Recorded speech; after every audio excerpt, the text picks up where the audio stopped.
Hey community, got Benjamin Diggles here, CRO, co-founder of Constellation Network. Wanted to give you an update on everything that's been happening in the last couple of weeks with our efforts in the federal space and the stuff that took place at Dcode last week. I know that I made a quick deposit about giving an update, and I apologize it's taken until the end of this week to get it out. Candidly, we've been burning the candle at all three ends, if you will. It's just been a real rush. I think us getting involved in this accelerator has been nothing but positive.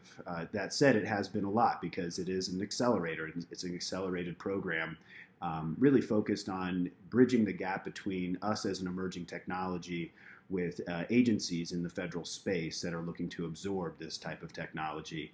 I've been absolutely thrilled with how well we've been received. And how quickly things are actually starting to percolate. Before I dive into some of these updates, I want to acknowledge that things are a little weird right now. Everybody in this world is being affected by the news, what's happening right now at the individual level as well as, the country and global level. And one area that we've seen that hasn't really slowed down is what's going on with our effort in federal, and largely because they're really positioned to try to combat some of this stuff and solve some of this stuff. And this just highlights the need for us to continue to accelerate findings around new emerging technologies. So I'm a big believer that I'm a big optimist and a believer that things are going to bounce back and we're going to be stronger than ever. For right now, as far as Constellation is concerned, nothing's really been affected outside that we're just doubling down and pushing hard. So with that, again, I can't say enough good things about our experience with Dcode so far. Just as a reminder, we got our contract with the U.S. Air Force back at the end of August, beginning of September. So if you do your math on that, we're only about 7 or 8 months in to us working in the federal space. So big shout out to partners like Decisive Point, who have really been helpful as a guiding light to working through some of this stuff. But then with the addition of Dcode, we really have been able to truly accelerate our ability to penetrate different agencies within the U.S. government. That said, there's a lot to it. When you think about things like federal compliance, who owns the data, how's the data handled, what clearance levels do you need in order to work on these systems? And we're getting a crash course on that every week. It's a very concentrated effort.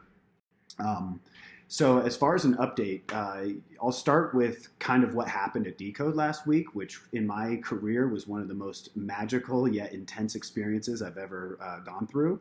And then I'll move on to like what we're doing specifically, because really the goal when it comes to Dcode is a lot of matchmaking. They have access to pretty much the heads of all of these agencies and the constituents that are the real decision makers that can identify key technologies or key solutions that they want to bring into their workflow to create impact. Just to list off some of the names, I'm not able to talk necessarily in detail about some of the findings for obvious reasons, but more than happy to go through the different agencies that we really connected with. If you think of just as a rough number, in one day we would have had like anywhere between 25 and 30 meetings. So they were very concentrated. They called them speed dating, where we would sit down, Mr. Jorgensen and myself, for 15 minutes with some of these constituents. And we had that amount of time to essentially explain what our technology is and ideally find an entry point in which we can work together. Naturally, they all, a lot of them weren't a fit. There were folks that were too far down the pipeline. And I think that's a key discovery, is that if you're focused on the application layer, we really don't have much to talk about right now because we're really focused as early in the development cycle as possible. So that infrastructure piece, which is a huge need. So just to state what our goal here is, this is a very blanket statement that you can burn into your memories of what we're trying to do with the federal government, is that Constellation aims to be the standard amongst these agencies in which they securely communicate data. So while that is a very kind of broad statement, there's a lot to unpack there. We sat down with some really great contacts at JAIC, so that's JAIC, which stands for Joint AI or Joint Artificial Intelligence Center.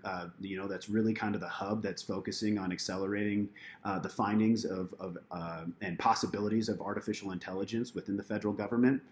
So naturally, when you think about the need of these algorithms that are being used in artificial intelligence, in order for that data to be secured and validated prior to its making its way into those systems to be used for automation, we play a huge role in that. And we even discovered that there's more than just securing the data streams, but also securing the entire AI algorithm. So there's layers to this that I think were very complementary to what our solution brings to the table.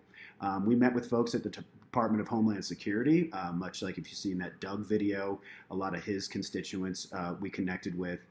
General Dynamics IT, there's a big group, has a huge presence in DC. You can look them up and see what they're involved in. They were very interested in our technology and saw multiple entry points for us to work together. One that was really fun, I think, Mr. Jorgensen was particularly keen on this group, is InQtel. A lot of folks don't know what InQtel is, but they're, for lack of a better understanding, they're the investment arm for the CIA, or the Central Intelligence Agency. So we heard a term IC pulling around a lot, or thrown around a lot, and it stands for Intelligence Community.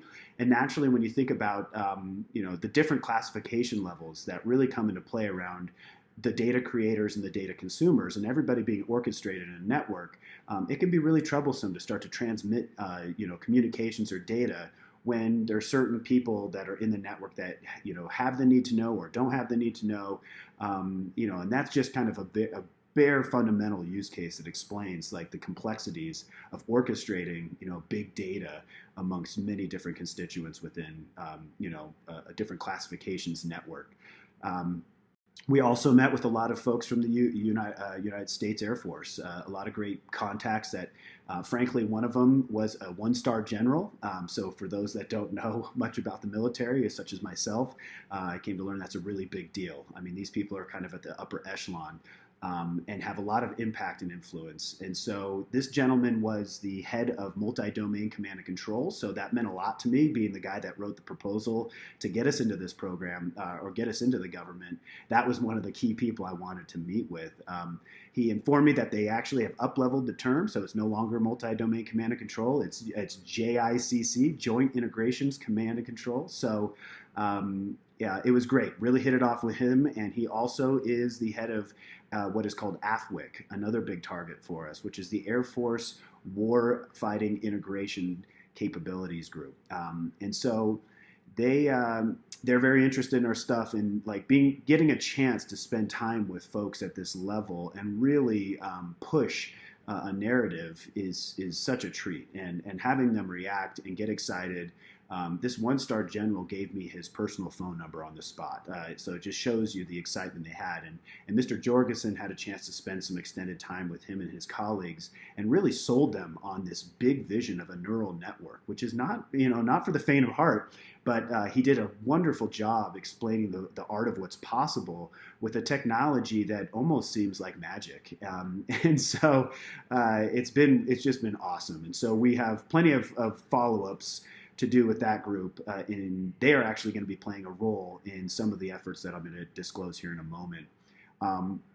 We also met with the U.S. General Services Administration, which is also known as the GSA.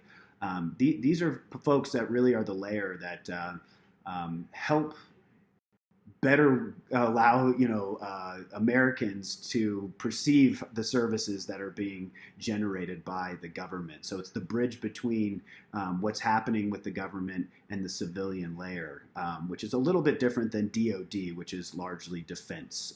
It kind of makes sense there. But I guess the point of all this, and we met with a myriad of other folks. These were just the ones that are now hot buttons on our list of those that were like, yes, we see big opportunity there. Another name was like Booz Allen. Booz Allen is a major government prime, and they saw many entry points, and we have some follow-up meetings with them as well. And so to be completely honest with you, we have more opportunities to mine than I thought possible. And that's why I'm burning the candle at three ends right now, is because, wow, it's just like, where do we start? There's all these people that want to do all this stuff. And I mean, we're not a huge team, so we have to place our bets. That said, to pivot now into what we're actually working on, what is the stuff that we're gestating within the federal government? I'm very big on focus. This is something the team knows, and the team, shares this vision with me, which is we have to place our bets accordingly. Meaning, if somebody comes to us and says, "Hey, we're going to pay you X amount of dollars," which may be a kind of shiny object because it's a lot of dough to do this POC. We have to really scrutinize if it's the right path to go down. Because if we're solving something that's myopic and it may not really have a true adoption path, even though we may garner some early revenue to be able to prove a concept and make a splash that we're doing something with the government, it's not a long-term vision. And that's why multi-domain command and control is so important, because when I go back to that statement I was saying at the beginning, being the federal standard for how agencies securely communicate data with each other, you can't really get myopic on a use case that's only specific to a certain group. So that said, many people know we have a letter of support by Air Mobility Command, specifically 618th Air Operations Center out of Scott Air Force Base. And they are the group that we're moving forward with on putting together a phase 2 package right now. So what that means is we're working with their team very rigorously on understanding key use cases that not only affect them from a transcom perspective, and what that means is all this data that's coming through to the integrations capability team, they're basically like the hub of all of this data coming through. How do we solve their issues that are broad enough that have dual use, that we also can take those findings and those solutions to other domains or other agencies within the US government? And so in order to do that properly, we have to really front load this. We're talking standards here. And so that's one thing that does take a lot longer. The application layer is great. People can build stuff for supply chain management using, say, an Ethereum solution. But I really look at that as nothing more than a proof of concept. When we're talking about stuff that is embedded at the infrastructure level, those standards, that's a really sticky, scalable solution, especially when you have multiple constituents that have all agreed that this is what we're gonna use in order to communicate this data. So real proud of the work that our team has been doing with this group. Our goal is to have this package together over the next few months, so we're taking our time with it. And with that, we have other stakeholders that I'd love to talk about. One is called the Air Force Agency for Model and Simulations. Another one is called the synthetic training environment out of the Army. And then I would say tertiary to that, which is one we've just started digging into, is NavSup, which is with the Navy, really focused on a lot of that kind of maintenance data, supply chain management data, and so forth. But what's cool about, just to kind of give you a use case to make sense why this is important to, say, the synthetic training environment or the model and simulations group that do training not only for just training purposes, but also to translate that data into warfighting capabilities for real world, is you think about the use case that they use, because they use a lot of gaming theory, is called the Oasis. And what the Oasis is really a head nod to the movie Ready Player One. So it's funny, it's born out of the kind of this science fiction movie, which is this network in which constituents of any classification can easily join using a standard protocol that bring them all together so that they can communicate.